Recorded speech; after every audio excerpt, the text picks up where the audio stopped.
Alright, welcome to another video by Johnny. Chào các bạn một video khác của Johnny nha. So in this video, we will correct the writing for my students from class IELTS 40.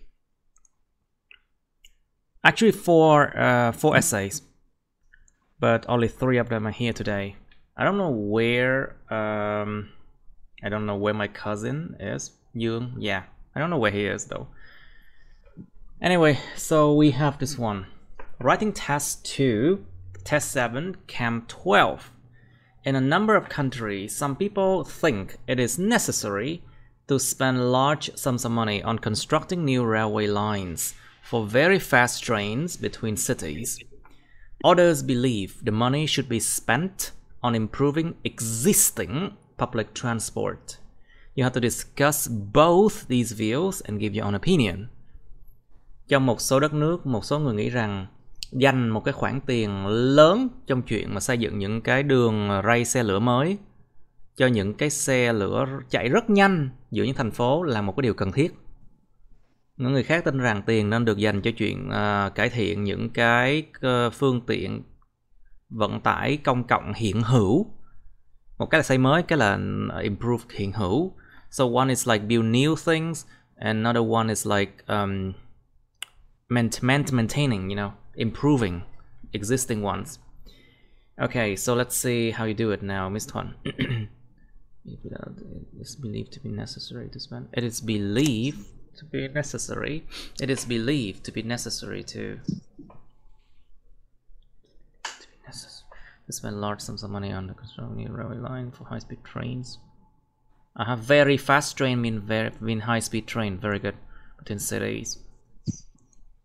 Meanwhile, public investment spending on renovating current public transport is thought to be a better choice. Personally, I have a neutral tendency. Xu hướng đứng giữa, xu hướng trung lập. A neutral tendency because those have their own benefits and drawbacks. Okay.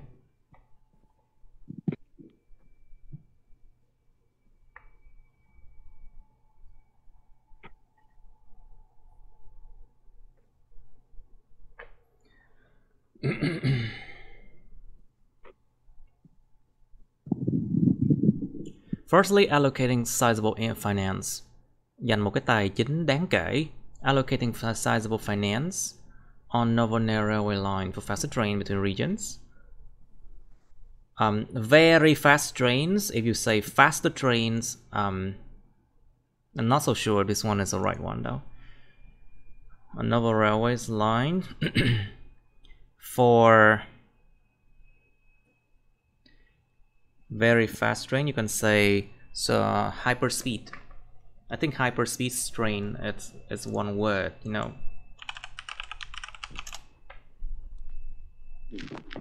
High speed, you can say high speed.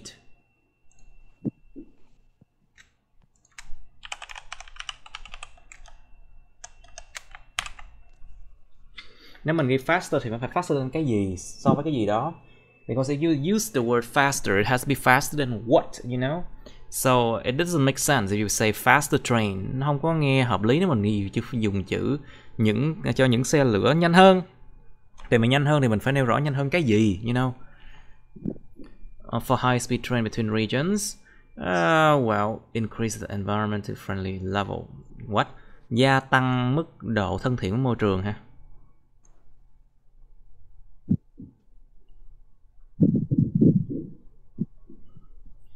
In America, by improving fast train system, the time cuts roughly.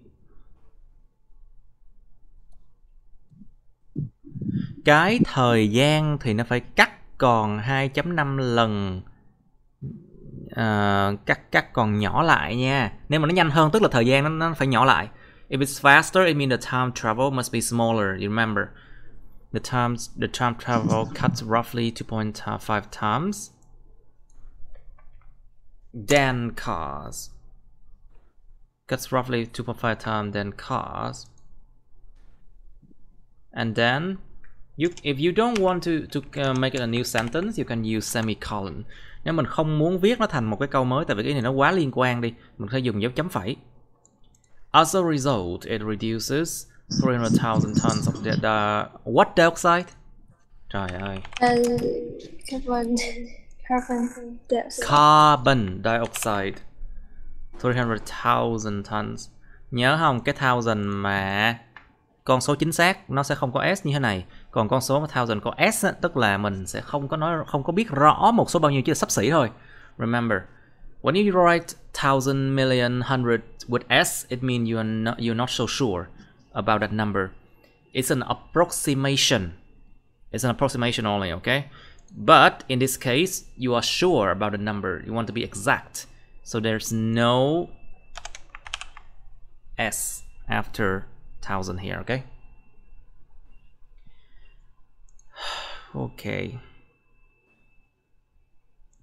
Hence, some environmental problems have a downward trend through this plan. Cái này mình nói một cái xu hướng mà nó đã xảy ra từ trong quá khứ đến hiện tại đi. You're talking about something that happened, a change from the past into the present, I think. So maybe it's better to use this one. Have had a downward trend through this plan. Dùng hiện tại hoàn thành đi. Trong trường hợp này. Tiếp đó là Say again. However, it can be observed that an increase of a high rate of debt. Sự gia tăng của một cái tỷ lệ nợ cao hả? You are making it hard on yourself. This one is complicated. Cái ý nó phức tạp quá gì? It can be observed that an increase in debt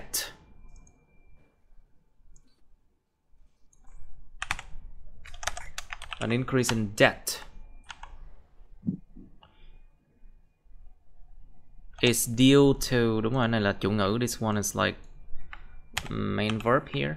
Is due to squandering phóng tiền qua cửa sổ, a vast amount of money for very fast infrastructure, cho những cái cơ sở vật chất rất nhanh là thế nào? Cơ sở vật chất rất nhanh là gì trời? What is very fast infrastructure? Vậy là thay thế không có được ở đây, cái từ infrastructure không có thay thế cho That the increase in debt is due to squandering a vast amount of money for this approach.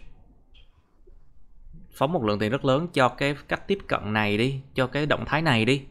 Tại sao lại là cơ sở vật chất rất nhanh là cái gì? What is very fast infrastructure? I don't understand. No, this one doesn't look right, okay? Nhiều khi mình nhìn, đọc lại, dịch lại thấy nó chẳng có nghĩa gì cả. For very fast infrastructure doesn't make sense.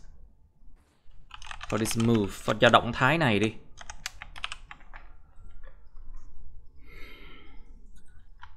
To exemplify, Indonesia has been facing a debt trap. Nó gọi là bẫy nợ. Cost to build seem overpriced. Giá thành xây dựng dường như là quá mắc tiền.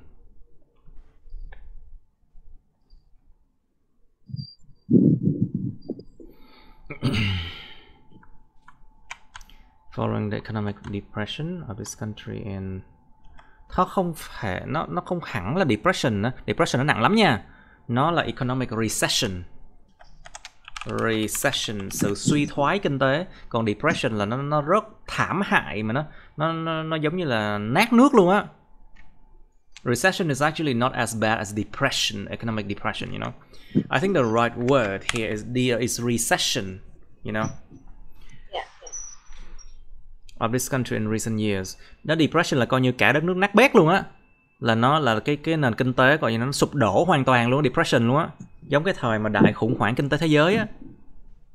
An economic depression is really, really, really bad. It's like your whole country economic system is like many people lost their jobs and then it's like total collapse. Một sự sụp đổ hoàn toàn luôn á. But the right word here is recession. Because people can still survive somehow, you know. Con người ta vẫn tồn tại được.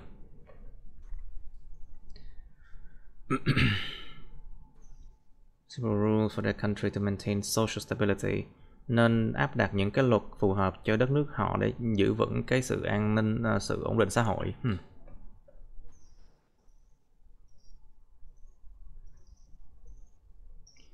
Cái câu cuối cùng này nó không liên quan. This last sentence doesn't seem to be a good fit, you know. Why? Because you're trying to prove something.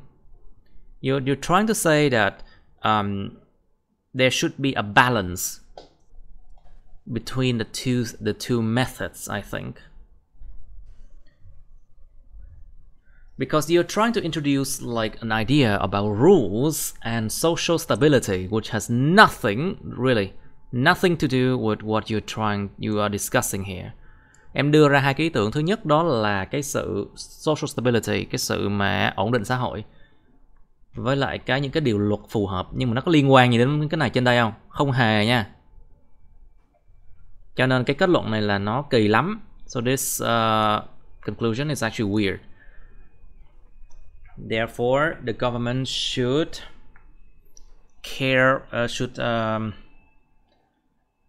handle this situation with utmost care chẳng hạn. Should handle this situation with utmost care in order to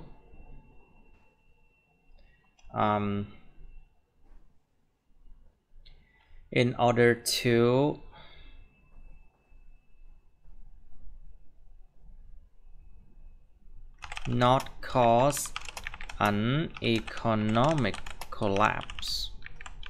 Đó, nó liên quan không? Có sự sụp đổ về kinh tế, có kinh tế, mình nói là kinh tế hồi trước nãy giờ đó. We talk about economy and something over there like money already. So it's related, right? Okay, therefore the government should handle the situation with utmost care in order to not cause an economic collapse. Vì thế chính quyền nên xử lý cái tình huống này với cái sự cẩn thận nhất để mà không gây ra một cái sự sụp đổ về kinh tế. Em thấy nó phù hợp không? You see, it's actually is more relevant now, right? Yeah. Okay. Right. Secondly, the improvement of public transport might help alleviate the traffic crashes.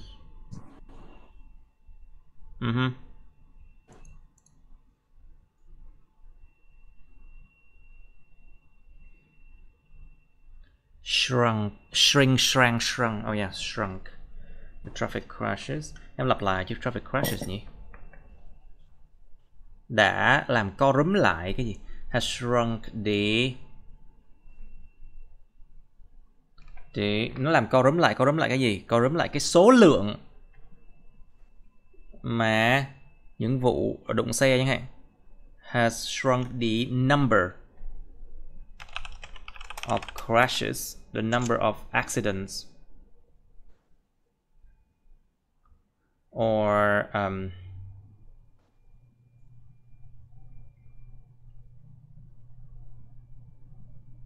of these incidents đi.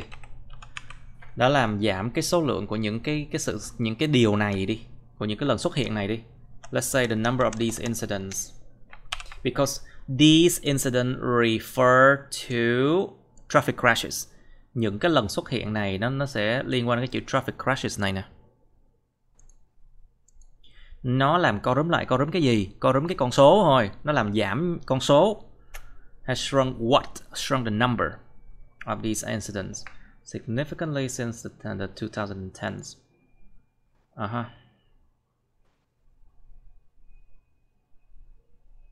Or tourists because buses are normally approachable.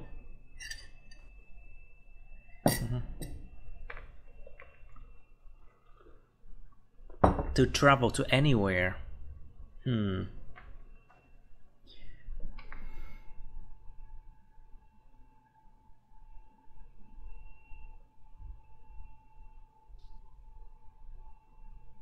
Tự nhiên bây giờ em lại đá qua healthcare service để làm cái gì? Why would you need to kick the ball to healthcare services? It's not related. Nó không liên quan. Không liên quan. Thì em muốn ghi là giống như thay vì mà bỏ tiền vô mấy cái đó thì mình còn nhiều việc khác để mà lo.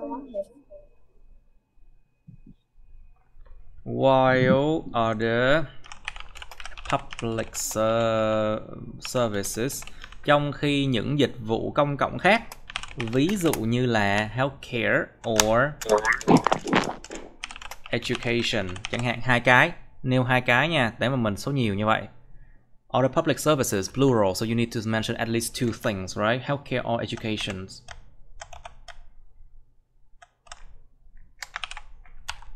Also need to be more concerned. Cần phải được lo hơn hả? Also need considering. Đó, cái dạng bị động nè, remember this one. Also consideration đi. Let's use the now form. Also need consideration.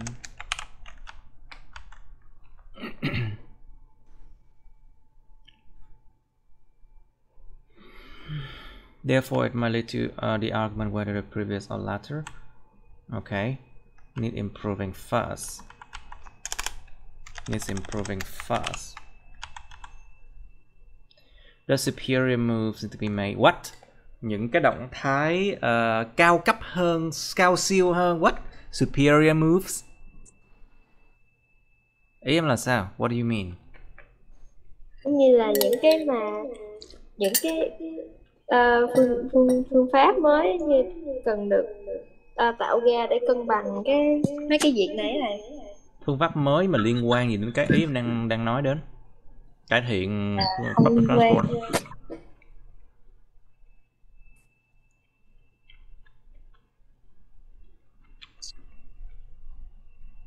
Thấy lạc đề chưa? Không liên quan gì luôn á. This one is actually out of topic, off topic, not related. Superior moves, what do you mean? Là giống như những cái chính sách hay là những cái điều luật đó thầy. Tự nhiên nhắc chính sách điều luật chi vậy? Nó chỉ là những động thái chính quyền nên làm thôi. Thì chính quyền nên làm gì thôi, chứ cái bài này nó liên quan đến tạo điều luật để mà kêu dân phải làm này làm kia đâu.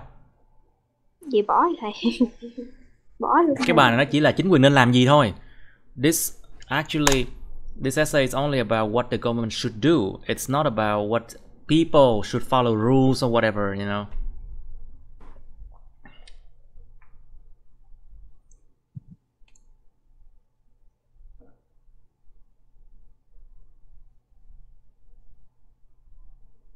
Nhưng mà cái khúc này nó lại đá qua những cái mảng khác như vậy thì không thấy bị kỳ.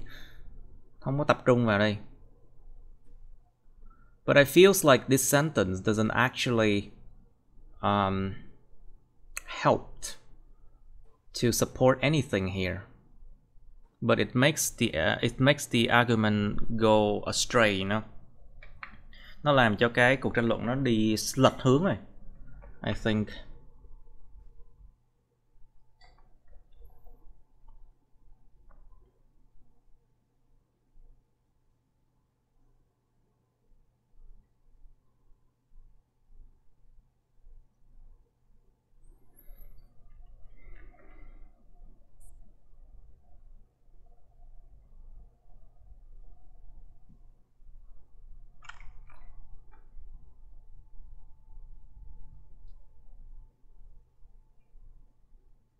Nói chung cái nào cũng tốn tiền rồi đó.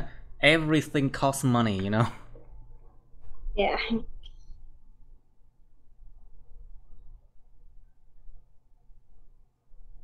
But I still feel like this one is a bit off. Cái này nó hơi bị kỳ.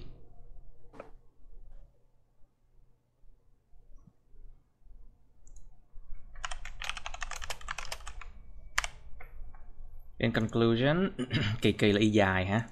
Really? Is it why? Seriously. In conclusion, the renovation of fast train system or public transport are equally essential. Cái hai đều quan trọng như nhau hết á. Equally essential, And the benefits clearly outweigh the disadvantages. What? Và những lợi ích của chúng rõ ràng vượt qua được bất lợi. However, government should move precisely. Nên di chuyển một cách chính xác. What? Should move precisely what? Như là để giữ gìn hòa bình và ổn định như những vùng. What? Liên quan không? Lan Quyên không? To keep peace and stability within regions. Is it related? No, it's not. Tại nãy thầy cắt cái khúc kia, khúc cuối của em 2 khúc rồi nên là nó không có liên quan nữa. Nó không liên quan, cái này hoàn toàn không liên quan luôn. This one is totally off topic, ok? Dạ. Mấy cái chỗ không liên quan như vậy người ta tính hết đó nha, trừ điểm nặng lắm luôn á về task response đó nha. Tại vì nó lạc đề. All the part that is out of off topic, you know, your task response point just going down, down the drain. Giống như là trôi theo dòng nước xuống lỗ cống, down the drain. Yeah.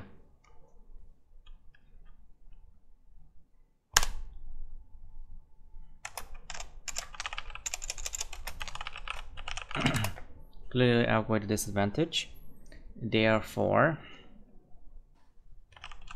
both approaches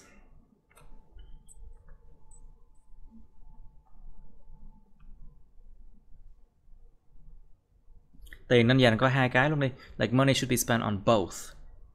Like therefore the national budget should be allocated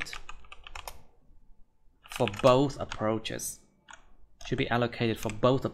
Vì thế cái ngân sách quốc gia nên được dành cho cả hai cái cách tiếp cận này. Thì đúng rồi, em viết lạc như vậy là đúng rồi, tại vì đang kỳ sao thủy nghịch hành mà. We're having Mercury retrograde again. That's why your head's like chu. You don't think clear, right? Nhưng mà không phải vì thế mà cứ tại này tại kia nha. A recent alarming issue is traffic congestion and accidents. Stimulating people. Stimulating là nó kích người ta lên hả? Cái từ này nó không phù hợp lắm trường hợp này.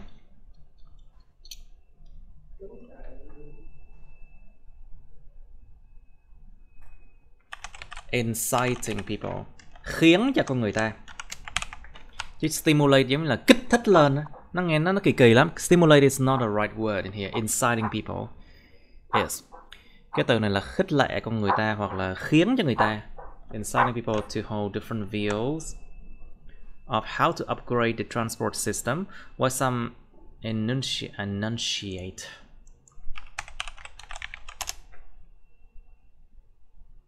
Pronounce word or pass for words clearly. Nó giống như kiểu pronounce nhé. Phát âm hả? Express or explain the plan or principle clearly or formally. Giải thích hả?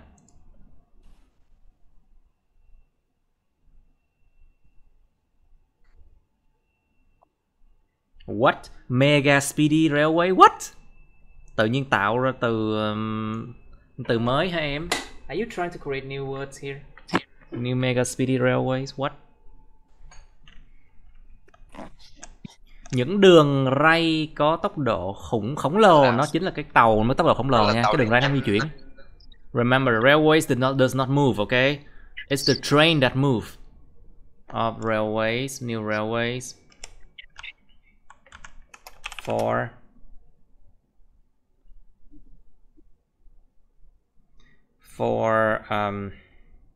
express train đi. Những chuyến tàu nhanh đi. Express train or very high speed train này.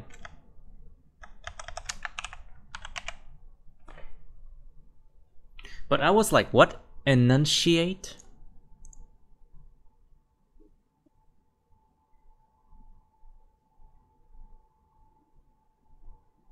Nêu ra hả?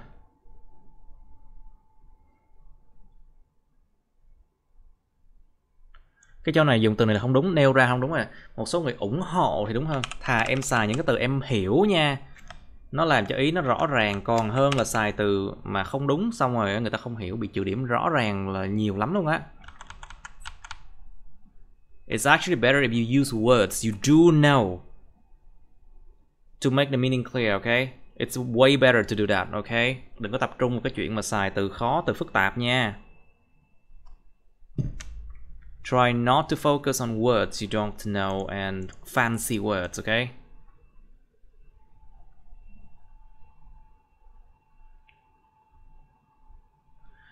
On the one hand, no doubt existing public transport systems need to be improved.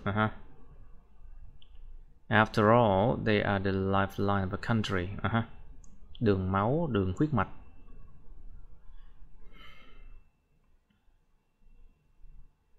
Every nook and corner. Mấy cái kiểu nói thành ngữ như vậy nên tránh nha. Tại vì sao? Nó có thể làm cho cái bài nó kém trịnh trọng đi nha. Remember, phrasal verbs and idioms or expressions like this can make the essay sounds a bit less formal. Okay? Mỗi ngóc ngách của đất nước nghe nó kỳ lắm. They connect every nook and corner. You use it for speaking but not writing, okay? Nên dùng cái này cho speaking nha, đừng dùng cho trong văn writing nha. They connect every part of the country. Let's just say every part of the country. And facilitate the transport goods and people. It's affordable and accessible, so by improving this is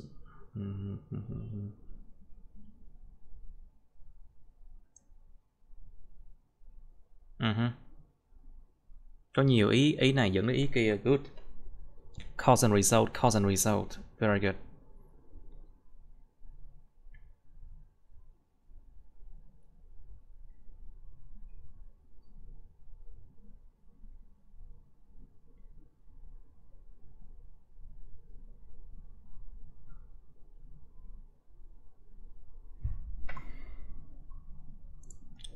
Không có cần phải I think cái gì hết á. You do not need to say use personal pronouns. Không dùng đại từ nhân xưng nữa nha. On the other hand, the road system is becoming crowded with đang trở nên, đây là một xu hướng. You are trying to talk about a trend, right? With present continuous tense. Đang dùng thì hiện tại tiếp diễn, nó nói về xu hướng, đúng không? It's becoming more and more crowded. Ngày càng đông đúc đi. With a limited ability to keep increasing. Với một cái khả năng giới hạn để mà giữ keep increasing capacity, để mà giữ tăng về cái sức chứa hả? To keep up with. Mà keep up with nó lại là một phrasal verb, but keep up with is not good. Phrasal verb, you know. To keep.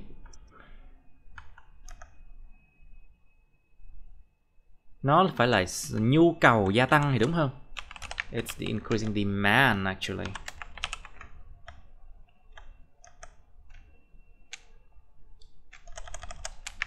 Thay vì là keep up with, có chừng như accommodating. To accommodate, để mà giống như là để mà đáp ứng kịp. To accommodate increasing demands. Tại vì keep up with nó nghe nó văn nói lắm. Phrasal verb, you know. Keep up with is very phrasal verb. You should not use that in here, I think. Increased demand, offering high-speed trains, high-speed rail. Cái rail nó không di chuyển nha. Cái đường ray nó không di chuyển nha. Nó chính là cái tàu không di chuyển nha. It's a train that moves, not the rail, okay? Yes. Offering high-speed trains. Encourages more people to travel by train. Cái chỗ này thì là train nói chung. This is like train in general. Relieving gridlock in gridlock. What is gridlock? So blocked by cars, impossible to move. Giống như là kẹt cứng. Kẹt cứng á, sự kẹt cứng. Incident sensor. Cái gì? Những người đi lại trên đường ray hay là đi lại trên xe lửa? Is it rail travelers or train travelers?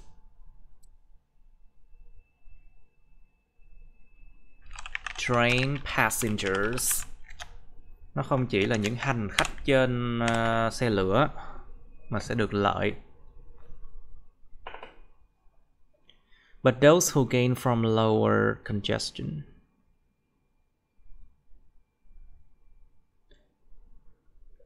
Lower congestion on the road, với cái sự mà congestion ít hơn trên đường phố.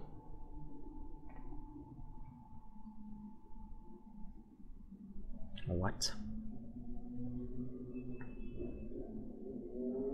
Lower congestion?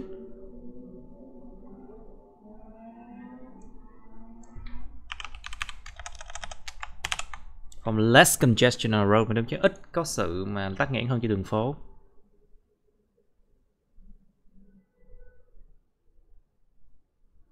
One aspect of high speed rail, lại rail nữa. It's rail again. Okay, it's fine. Sometimes it's good to repeat words to make the idea clear. Đôi khi mình có thể lặp lại từ để mà làm cho cái ý tưởng nó rõ ràng. It's implemented as electric powered.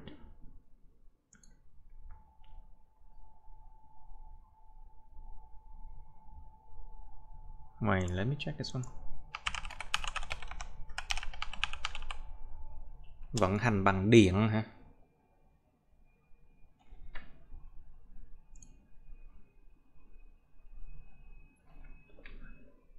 Energy sources can be renewable. Và cái nguồn năng lượng đó có thể là làm mới lại được.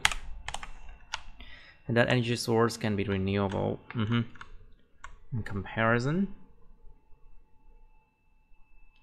airplane pollution is quite speedy mean of transport, far exceed even heavy traffic freeway pollution. What? Cái gì thế này?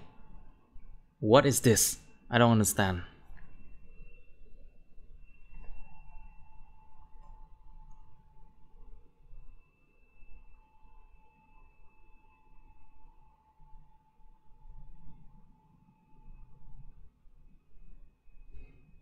Ô nhiễm do máy bay hả? Ủa liên quan gì không? Tự nhiên có liên quan từ giờ lên đến máy bay. Is it related? You are talking about airplane now. Is it related? No, it's not. Because here it's only about new railway lines or improving existing public transport. It's nothing to do with airplane now. Chẳng gì liên quan đến airplane luôn á.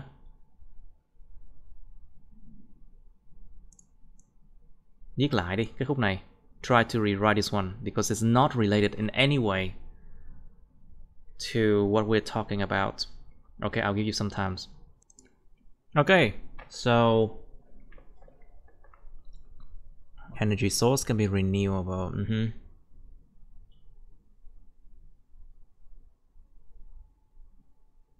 Okay, chỗ này là hoàn toàn lạc đề nha. This one is totally off, okay? You should not include this part in, okay? Bỏ luôn.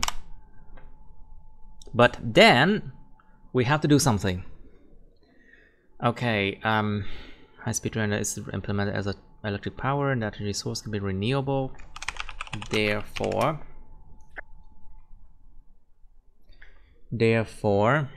compare to other means of transport.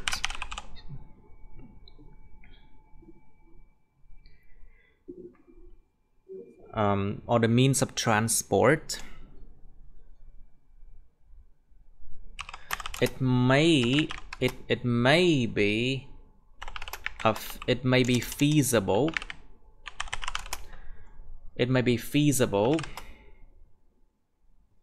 to allocate fundings on them.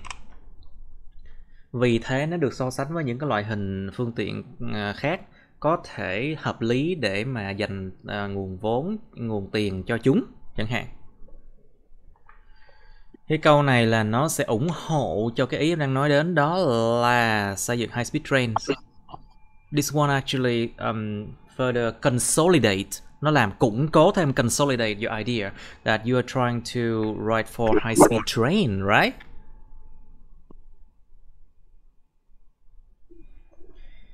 So I don't blame you, yes, because of course Mercury retrograde. But then, how many words is this one? Bao nhiêu chữ? It's 242, it's not enough. Không đủ rồi. And improve air quality. Okay.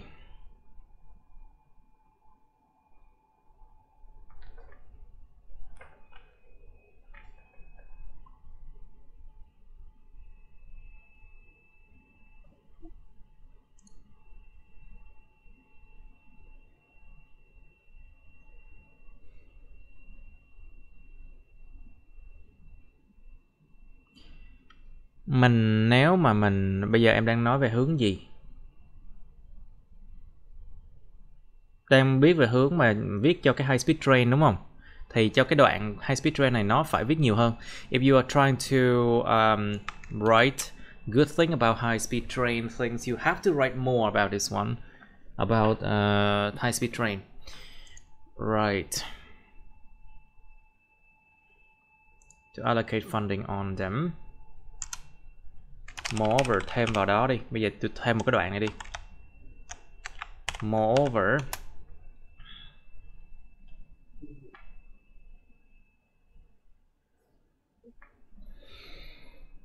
having a good railroad system.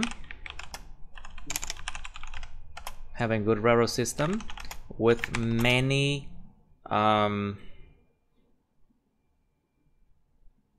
many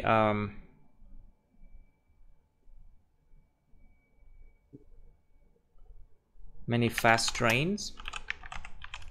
A good railroad system with many fast trains.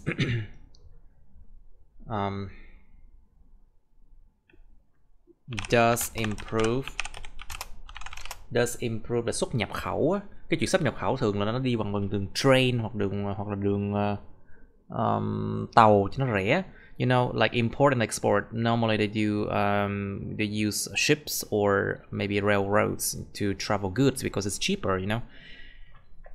Does improve the import and export aspects, những khía cạnh nhập khẩu xuất khẩu của đất nước, and import and export aspect of a country.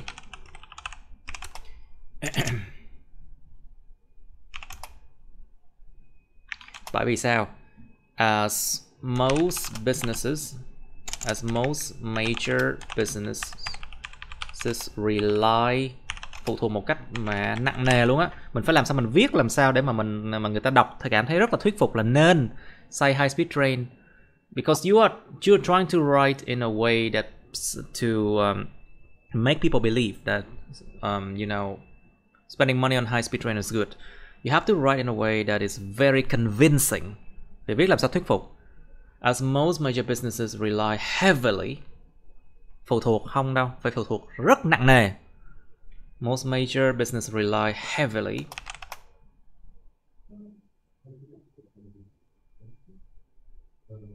on this mode of transport, cho cái loại phụ thuộc rất nặng nề trên cái dạng hình vận tải này.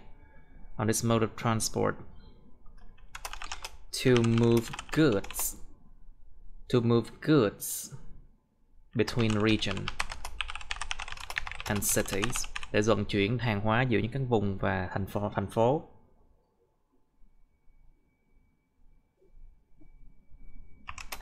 Therefore,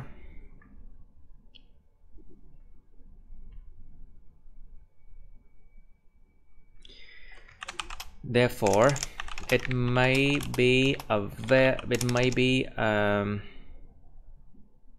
a fruitful move. Nó có thể là một cái động thái mà hợp lý, có đáng làm. Fruitful đầy trái cây tức là có vị, có hồn, đáng làm. It may be a fruitful, or it may be a much better approach to invest heavily, to invest a large sum of money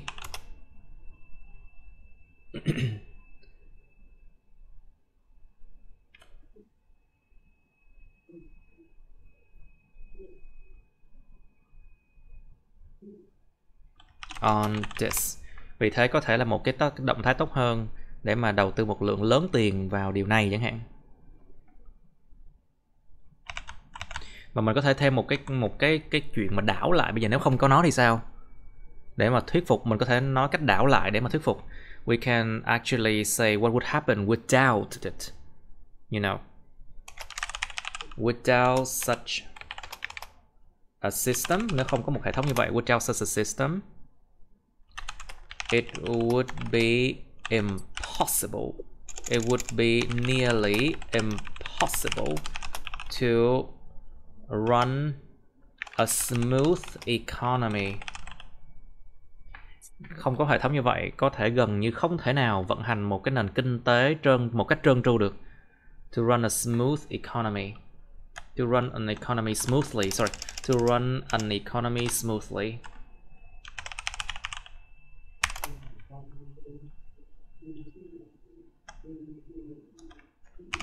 To run businesses. Để vận hành doanh nghiệp. To run businesses. Or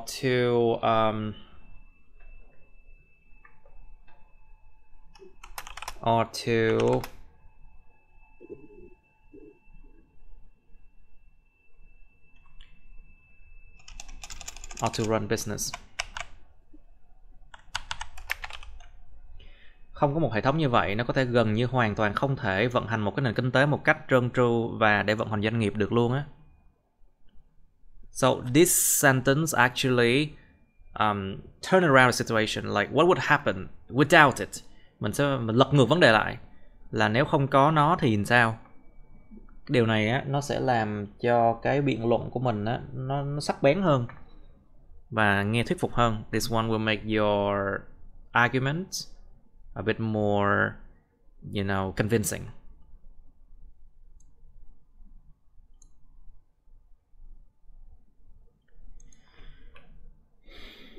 Okay, that's enough, I think. That's enough, I guess. It's 3:15, 3:15. Okay, good enough. In conclusion, it's undeniable that the improvement of existing public transport is of necessity. Đúng rồi, dùng cấu trúc là đúng. Very good. It's of necessity. But I believe the installation of high-speed railway is of great importance. Nhưng mà tôi lại tin rằng sự lắp đặt của những cái đường ray tốc độ cao, không phải đường ray tốc độ cao mà cái tàu tốc độ cao mới đúng. It's actually high-speed trains. The railway doesn't move.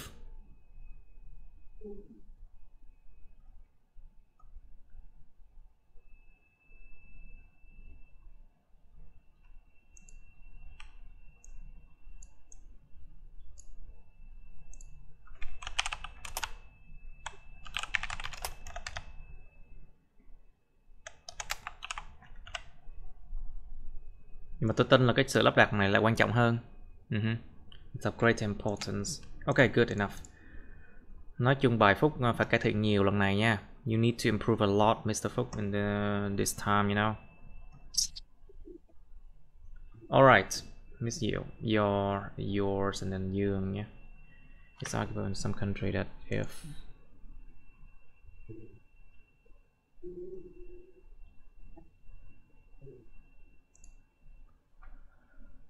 a system for high-speed train between cities, or they just renovation of existing public transport, look at is more reasonable under financial and social aspects. Dưới các khái niệm về tài chính và xã hội. Okay. It cannot be denied that. Thay vì nói là it's undeniable that thì có thể ghi it cannot be denied that. Yeah, it's the same thing. It's undeniable that it cannot be denied that. The very fast trains make travel to high speed.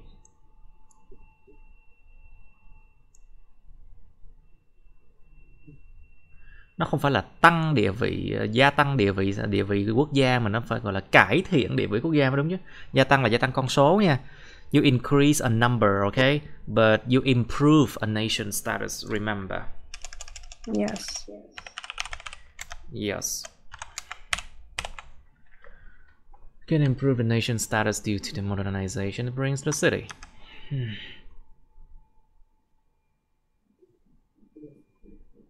Okay.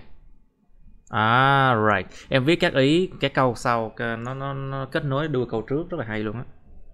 Cấu trúc zigzag mình đã học rồi á. You are writing it in a zigzag pattern.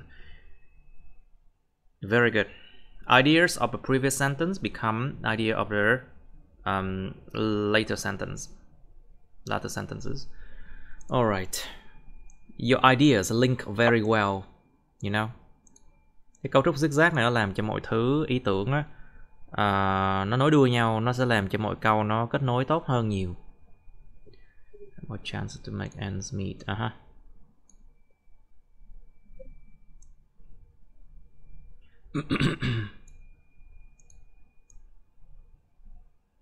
Okay.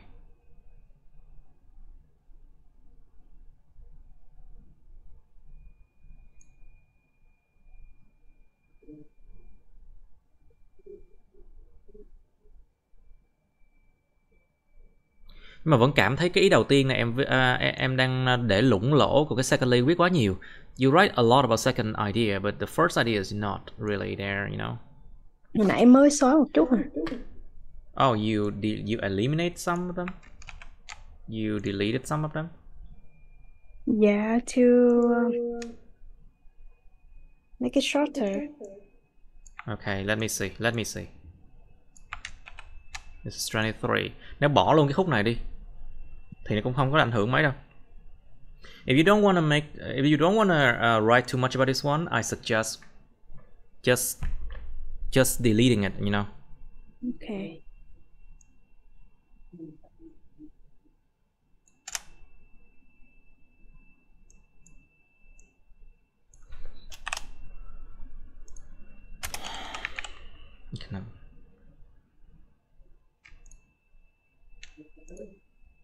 Bỏ luôn cái khúc đầu đi, tại vì cái khúc này thà em viết như thế này đi cho rồi đi, còn hơn là em để một ý mà không khai triển ra. It's better if you just write one idea but you build it properly rather than you build like two ideas but one idea you don't do anything with it, you know. 278 278 is actually good enough. It needs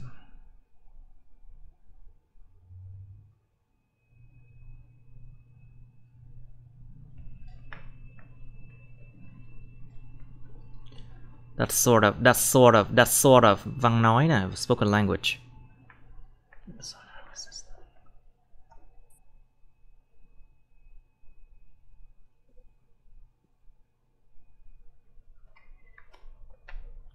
Subway hả?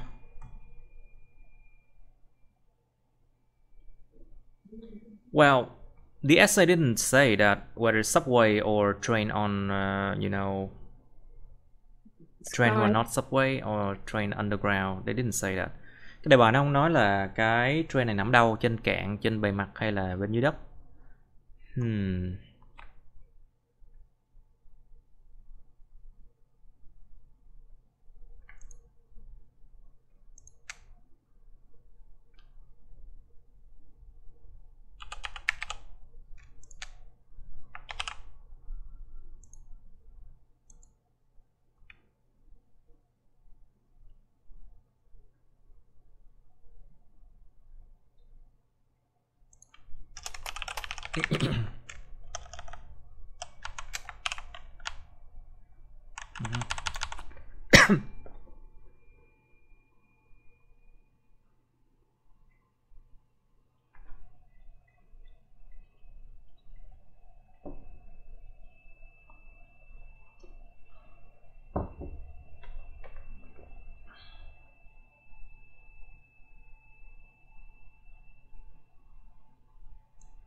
Cái chỗ này tự nhiên bạn lại thêm cái khúc plain mà bạn không có khai triển gì hết. Xong rồi khúc cuối mà nó public buses quá trời luôn. I Nó think the part about sorry. hai câu đó nó bổ sung, hai câu đó nó bổ sung cho cái câu mà câu trên nó là instead it is better to focus. So you mean these things actually provide more information about this one? Yes. Okay.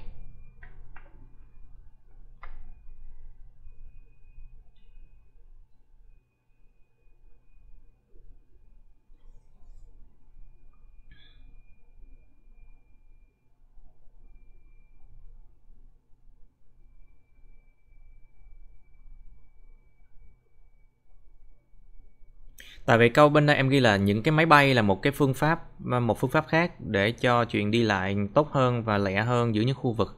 Nhưng mà em là không nói gì khác về nó nữa, xong em quất qua là một cái đống là public buses luôn. Cho nên nó nghe cái ý nó rời rạc và cái chỗ này nó bị hỏng ra nè.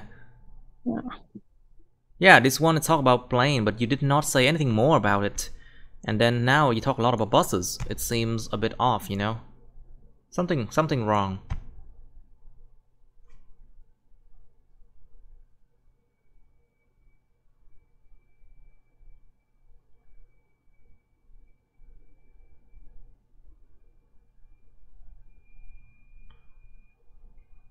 I think it's better to just leave it, you know. Thầy nghĩ là bỏ đi cho rồi đi.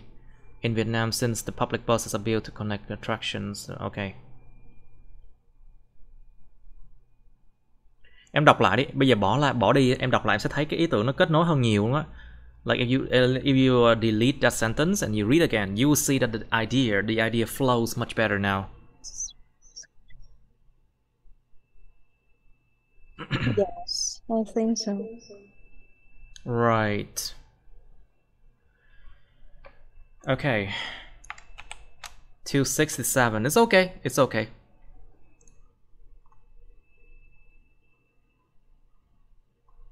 Okay. To sum up, although it depends. Okay.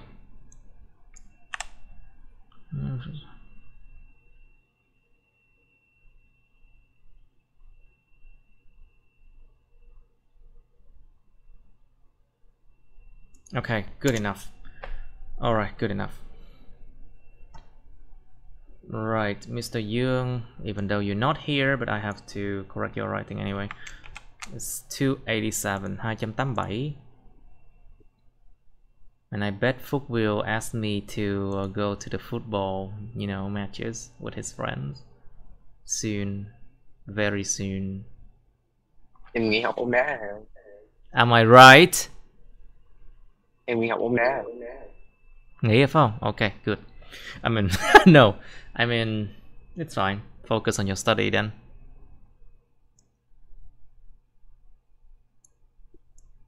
You can kick the balls later.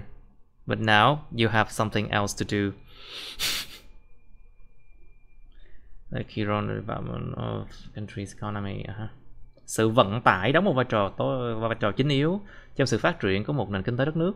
As such, it is not surprising that some individuals believe the similar can upgrade new lines between cities. What lines? Những cái đường gì? Railway lines. Phải chính xác vậy nha. Railway lines. To city and upgraded transport that is being used now. Và nâng cấp những cái phương tiện. The transport. What? Transport có S hả? No, upgrading the transport system. Lười biếng nè. Are being used now. Những hệ thống vận tải. Nhưng mà hệ thống vận tải nào? Nó chính là hệ thống vận tải công cộng. Đây là thiếu mất cái chữ public này. Nonetheless, it is known by all that both these points require a... Cái gì? Ai cũng biết rằng á hả? It is known by all. What? Này là một cái sự giả định mà không an toàn này, không ai biết, không phải ai cũng biết đâu nha. Not everyone knows, you know.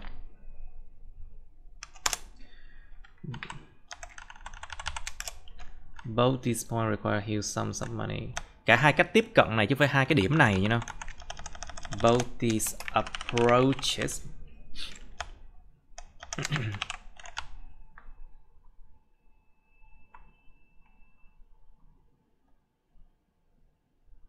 What? Bài luận này sẽ tập trung vào ý tưởng rằng hai cái đó không có những sự khác biệt trong những cái tác động của chúng. What?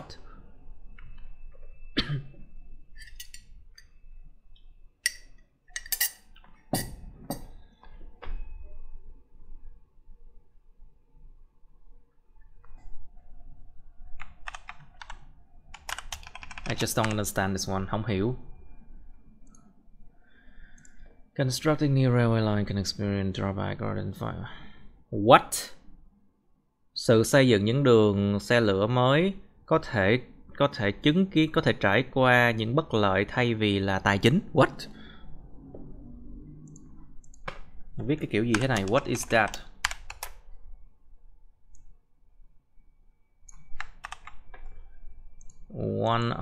One is the location and no space where the new road will be built.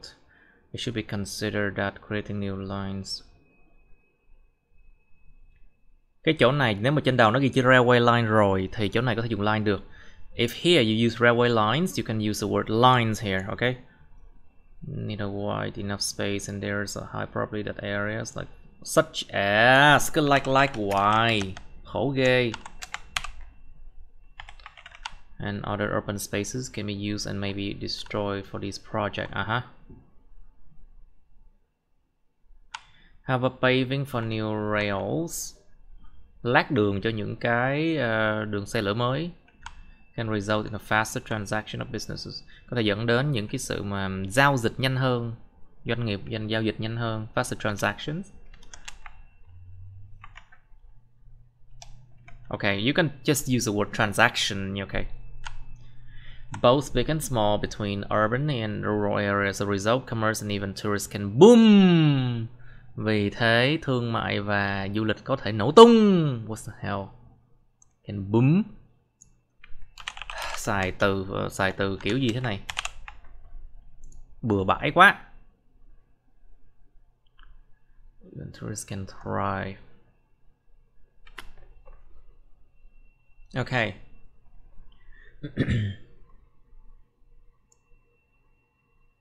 Wait, prevailing. Exists in a particular place, a particular time.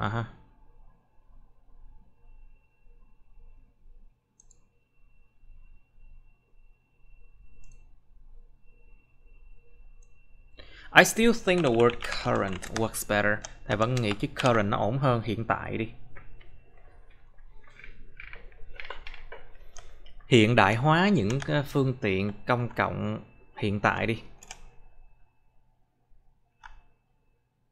Certain downsides are identified. Một số cái khía cạnh tiêu cực có thể được xác định. It's quite complicated to totally upgrade most public transport systems easily. Khá khó khăn, khá phức tạp để hoàn toàn nâng cấp phần đông các hệ thống vận tải công cộng một cách dễ dàng. Authorities should think about the total number of transports.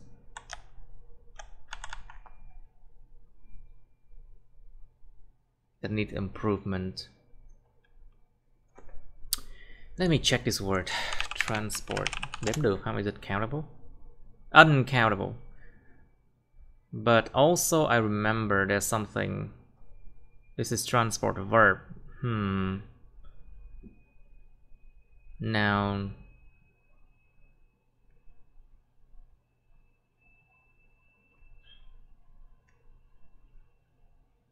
Phần đông là không đếm được. Normally it's uncountable. Total number of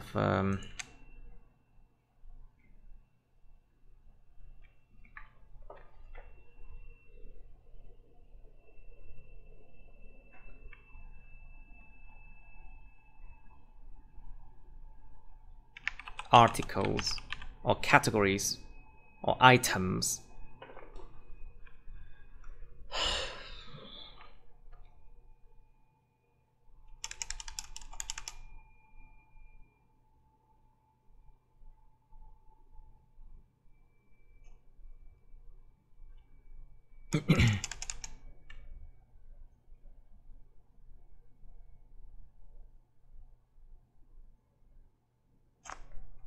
Cái Cái câu này nó không có liên quan gì luôn á. It's like it feels this one is should not be there. Leveling up these vehicles. I understand. You're talking about vehicles, right?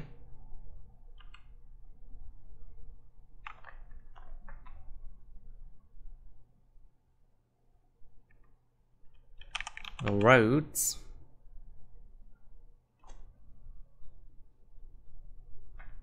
And vehicle.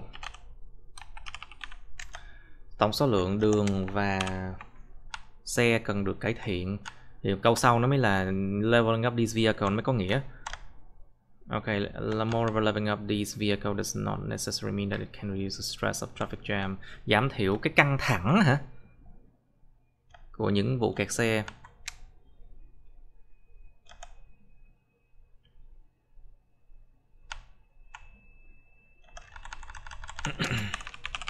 Giảm thiểu vấn đề kẹt xe đi. Despite that, having a bigger, better means of transport. Có được một cái phương tiện đi lại lớn hơn và tốt hơn có thể cung cấp sự tiện lợi với những cái người đi hàng ngày.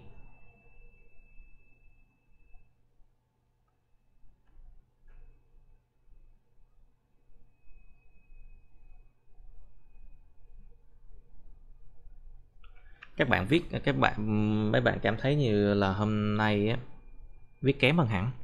I feels like you are writing worse than before. I feel like that. Your logic is not working really well.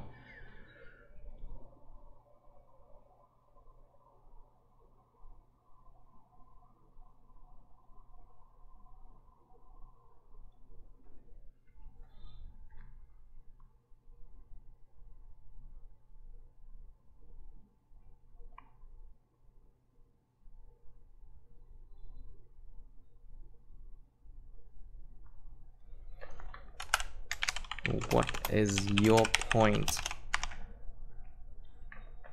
Tức là viết tùm lum sao tự nhiên cuối cùng không hiểu được ý chính của nó là gì á. Like, what is your point? What's the main idea here? It's not so clear, you know. To conclude, these projects thrive on the budgets allocated from the government, from the tax collected from the citizens of that nation. Even so, it is important to note that these views are inevitable. What? Dù gì đi nữa, rất quan trọng để chú ý rằng những cái cách nhìn nhận này là không thể tránh khỏi. What? Inevitable, but they share the same goal. And that, nhưng mà nó có cùng một cái mục đích. And that to provide convenience both to local and businesses alike. Cung cấp sự tiện dụng cho cả người local business alike.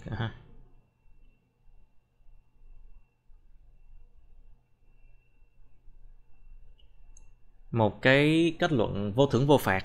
Yeah, this conclusion is actually neutral. Okay.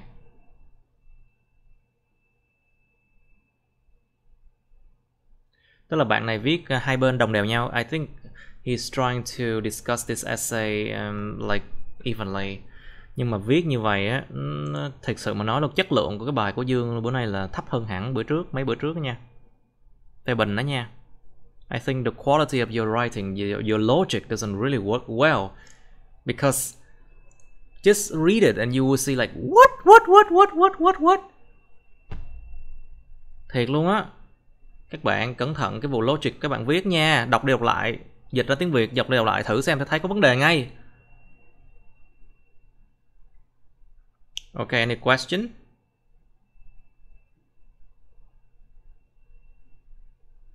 No, If not, teacher. you can go now.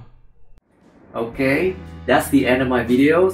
Please like, share this video with your friends, subscribe to my YouTube channel, and press on the bell button next to the subscribe button so you can get notified about my new uploads, okay? You can also press follow my Facebook, but please don't add me on Facebook as friends, okay? Cảm ơn các bạn đã theo dõi nha. Các bạn hãy nhấn vào like, chia sẻ video này bạn bè các bạn. Nhấn vào nút đăng ký kênh YouTube mình và nút cái chuông kế bên cạnh để đăng ký kênh á, để mà các bạn sẽ được thông báo về những video mới nha. Các bạn cũng có thể nhấn vào nút theo dõi Facebook mình, nhưng nhớ đừng kết bạn Facebook mình nha. Thank you and see you. Bye.